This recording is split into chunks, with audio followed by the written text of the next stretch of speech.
Assalamualaikum warahmatullahi wabarakatuh. Hai semua, kami dari kelompok 2 mata kuliah pengantar ilmu administrasi. Nah, kami di sini akan mempresentasikan tentang paradigma administrasi publik.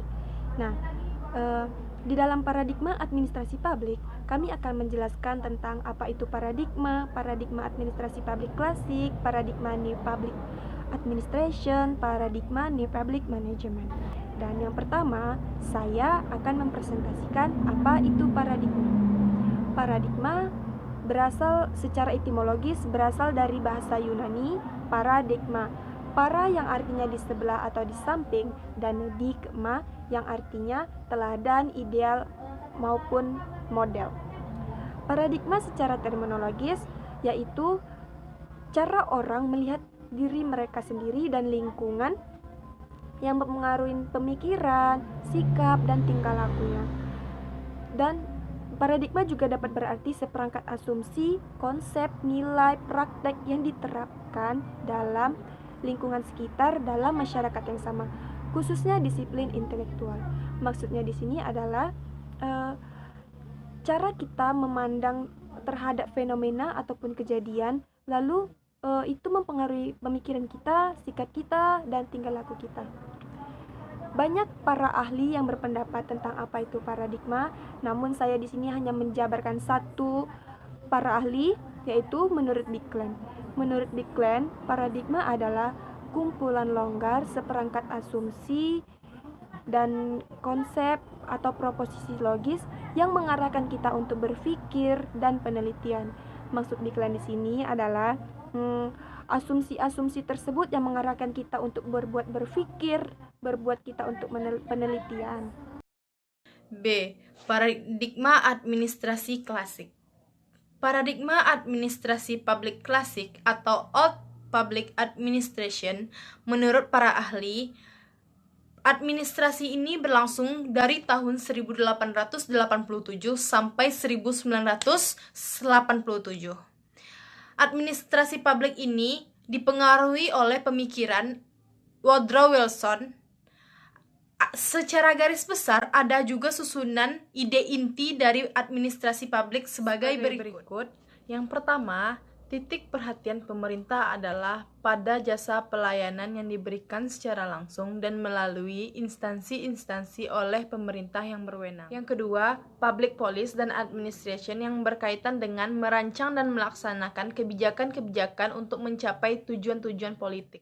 Yang ketiga, administrasi publik hanya memainkan peran yang lebih kecil pada proses pembuatan kebijakan-kebijakan pemerintah ketimbang upaya untuk melaksanakan kebijakan publik. Keempat, upaya memberikan pelayanan yang harus dilakukan oleh para administrator yang bertanggung jawab kepada para pejabat politik dan yang diberikan diskresi untuk melaksanakan tugas. Kelima, para administrator yang bertanggung jawab kepada pemimpin politik yang dipilih secara demokratis. Yang keenam, program-program yang diadministrasikan secara baik melalui garis hierarki dan dikontrol oleh para pejabat dan hierarki atas organisasi. Yang ketujuh, nilai-nilai utama administrasi publik adalah efisiensi dan realitas. Yang kedelapan, administrasi publik dijalankan sangat efisiensi dan sangat tertutup sehingga warga negara keterlibatannya sangat terbatas. Yang kesembilan, peran administrasi publik dirumuskan secara luas seperti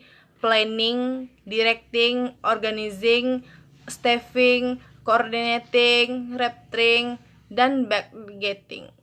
HUT 1991 menyebutkan beberapa elemen-elemen kunci administrasi publik klasik yang pernah berjaya pada era negara kesejahteraan 1945 sampai 1979, yaitu yang pertama kombinasi rule of law, yang kedua ketaatan atau fokus pada aturan yang telah ditentukan, yang ketiga pemisahan politik administrasi pada organisasi publik, yang keempat komitmen pada penganggaran yang bersifat bertahap, yang kelima hegemoni atau dominasi negara pelayanan publik.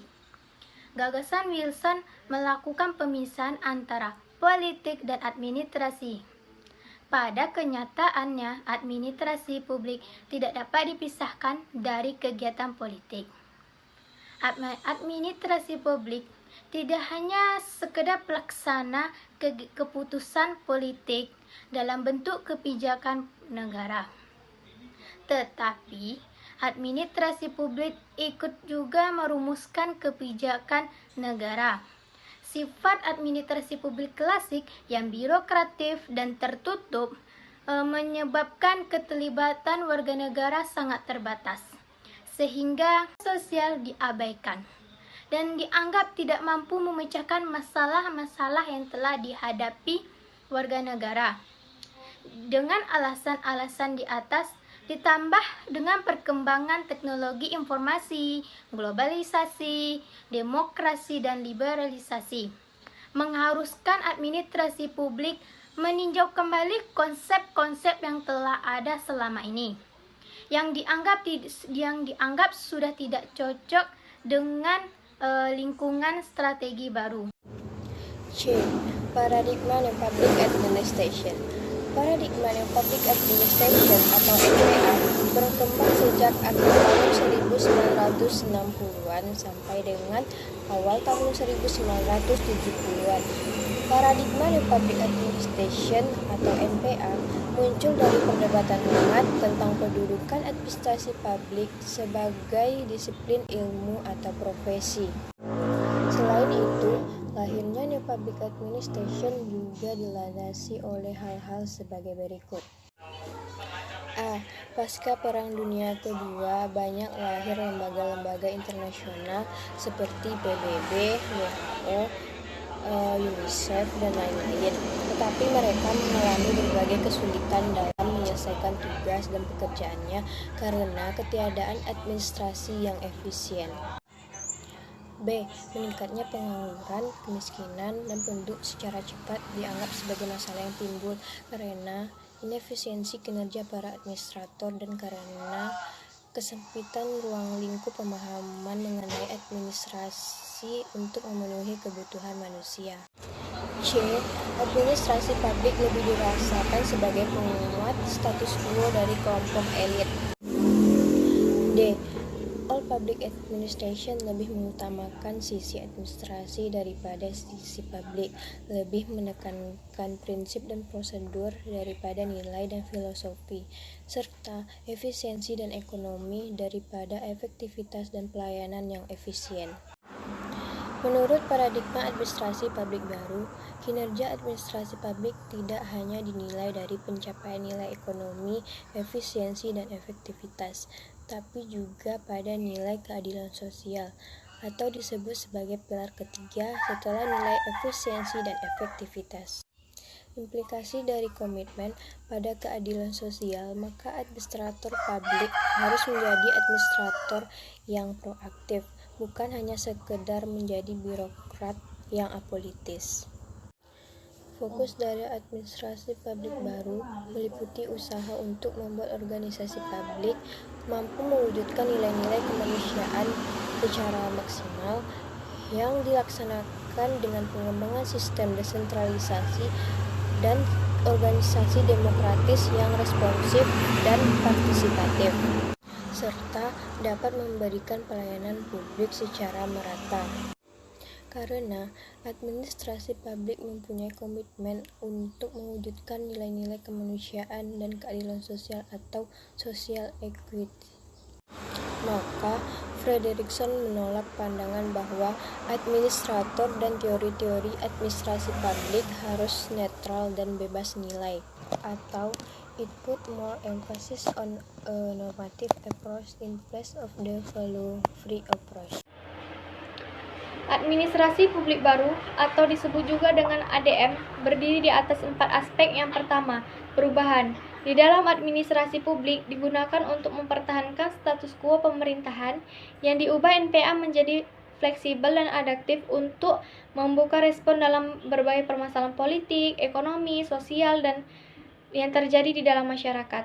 Yang kedua, relevan.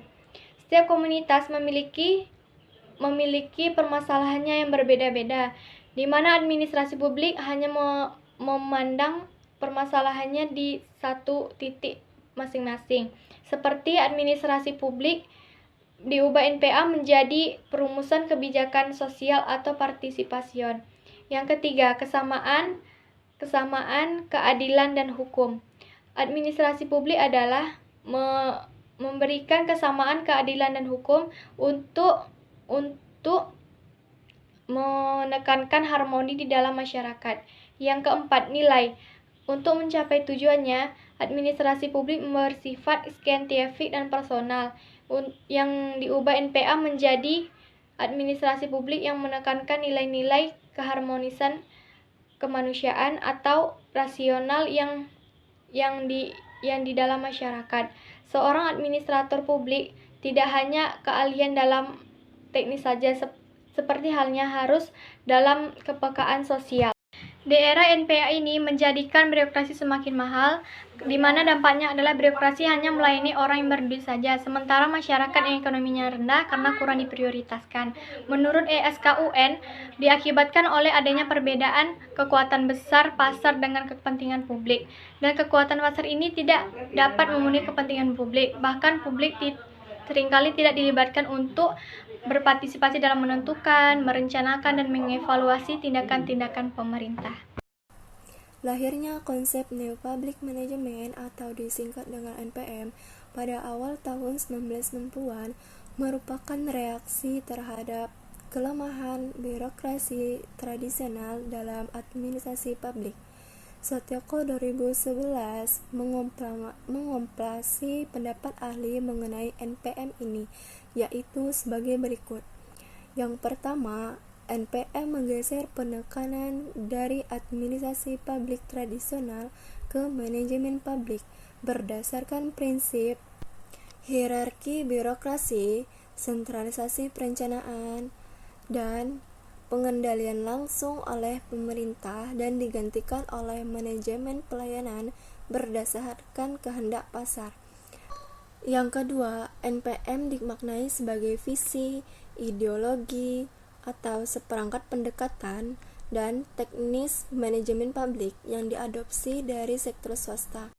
Paradigma New Public Management adalah paradigma baru dalam manajemen publik yang digunakan untuk melukiskan reformasi sektor publik. Munculnya konsep ini adalah adanya ketidakpuasan masyarakat terhadap kinerja pemerintahan yang dianggap tidak efisien dan tidak efektif dalam pengelolaan sumber daya. NPM menganut nilai-nilai dan praktik-praktik administrasi bisnis yang diterapkan ke dalam praktik administrasi publik, atau run government like business. Misalnya, dengan melakukan restrukturisasi sektor publik melalui privatisasi, perampingan sektor birokrasi, mengenalkan nilai persaingan atau kompetisi melalui pasar internasional, mengontrakkan pelayanan publik pada organisasi swasta, menerapkan outsourcing atau kontrak kerja, membatasi investasi pemerintah atau hanya dilakukan jika mekanisme pasar mengalami kegagalan, dan meningkatkan efisiensi melalui pengukuran kinerja atau SETYOKO 2011. NPM berkehendak meningkatkan efisiensi, efektivitas, dan produktivitas sehingga kurang memperhatikan keadilan sosial. Nilai-nilai ekonomis atau bisnis yang dianut NPM seringkali bertentangan dengan demokrasi dan kepentingan publik. Pengelolaan pelayanan publik yang diserahkan kepada swasta pada satu sisi memang dapat meningkatkan kinerja pelayanan publik, namun cenderung hanya dinikmati oleh orang-orang yang mampu membayar. Uraian di atas merupakan gambaran kegagalan konsep NPM dan sekaligus gambaran administrasi publik dalam mewujudkan keadilan sosial dan kesejahteraan masyarakat. Cukup sekian hasil presentasi dari kelompok kami. Apabila kami ada salah-salah kata dalam pengucapan, kami mohon maaf. Terima kasih. Assalamualaikum warahmatullahi wabarakatuh.